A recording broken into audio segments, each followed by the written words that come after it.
मेरे प्रिय बच्चे, क्या तुम तैयार हो नए युग के प्रारंभ के लिए? एक ऐसा युग जहां प्रेम की ही बरसात होगी। एक ऐसा युग जहां सब कुछ तुम्हारे अनुसार किया जाएगा, जहां तुम सर्वशक्तिशाली रहोगे, अर्थात तुम्हारी बातों को सबसे ज़्यादा महत्व होगा। क्या तुम तैयार हो उस जीवन को जीने के लिए जिसे जीने की तुमने सदा आशंका जाहिर की है? प्रिय बच्चे, अब वह दौर प्रारंभ हो चला है जब सब कुछ तुम्हारे लिए किया जाएगा और इसकी शुरुआत हो चली है। मेरे प्रिय बच्चे, आज यही कारण है कि तुम्हें यह संदेश प्राप्त हो रहा है। तुम तो चाहे जिसे भी परिस्थिति में हो, तुम्हें इस दिव्य संदेश को हर हाल में पूर्णतः अंत तक सुनते रहना है। चाहे कुछ भी हो जाए, इसे बीच में छोड़कर जाने की भूल ना करना। मेरे प्रिय बच्चे, मैं जानता हूँ जब जीवन में दुख के बादल छाते हैं तो कैसा महसूस होता है, लेकिन क्या यह दुख तुम्हारे जीवन से बड़ा हो गया है? क्या कोई भी दुख तुम्हारे जीवन से बड़ा हो सकता है? क्या तुमने अपने आप को इतना कमजोर मान लिया कि छोटे से दुख के आगे तुमने घुटने टेक दिए? मैंने तुम्हें मजबूत बनाया, इंसान बनाया, फिर भला तुम अपने आप को इतना कमजोर कैसे आंक सकते हो? कैसे अपने आप को एक ऐसे तुच्छ मनुष्य के रूप में आ सकते हो जो जीवन में इस कदर हार जाएगा? नहीं मेरे प्रिय, तुम्हें कुछ योजना बनानी होगी, थोड़े संकल्प लेने होंगे, अपने भीतर सुधार करना होगा। जो मनुष्य यह चाहता है कि वह बेटा ही रहे और उसके लिए सब कुछ सुधार कर दिया जाए, उसके लिए सब कुछ बेहतर कर दिया जाए, तो वह पूरी कल्पनाएं सजा रहा है। उसकी कल्पना कभी भी यथावत रूप लेकर यथार्थ नहीं हो सकती। लेकिन मेरे प्रिय, जो मनुष्य बीड़ा उठाता है, जो लड़ना जानता है, जो योजना बनाता है, जो संकल्प लेता है, जो प्रयास करता है, उसे केवल प्रारंभ में मुश्किलों का सामना करना पड़ता है, क्योंकि उसके बाद मैं स्वयं ही उसे अपनी गोद में उठा लेता हूँ और अपनी गोद में उठाकर उसकी मंजिल तक पहुँचा देता हूँ। वह मंजिल जिसके बारे में वह सोच भी ना सका हो, क्योंकि वह सोचता भले ही छोटा हो, लेकिन मैं उसे बहुत ऊंचाइयों तक पहुँचा देता हूँ।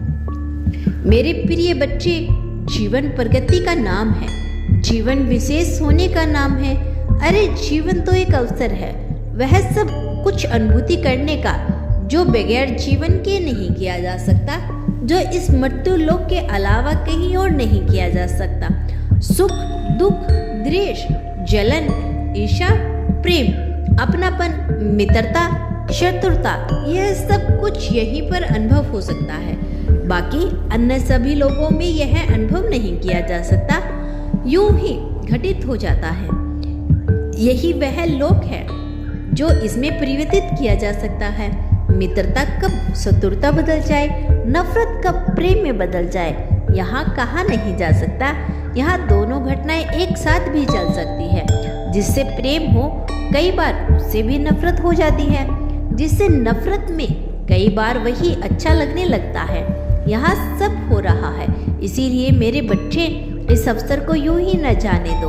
यह दिव्य अवसर है, यह दिव्य अवसर है। इससे जीवन को जीने का यह दिव्य अवसर है, फलने फूलने की अनुभूति करने का, महसूस करने का। मेरे प्रिय, जब जीवन मनुष्य को नहीं मिलता और किसी अन्य जीवन का मिल जाता है तो वह बड़ा कष्टकारी हो जाता है। कल्पना करो, किसी वृक्ष का जीवन कैसा होगा जो अपनी जगह से हिल ना सके, चाहे उस पर कितने ही चोटें क्यों ना मारी जाए।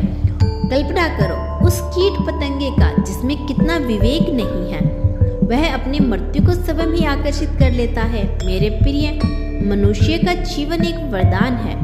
यह मृत्यु लोक भले ही अभिशाप लगता हो, किंतु यहाँ मनुष्य का जीवन पा जाना किसी वरदान से कम नहीं। और जब लोगों को यह जीवन मिलता है तो वह उसकी कदर नहीं करते।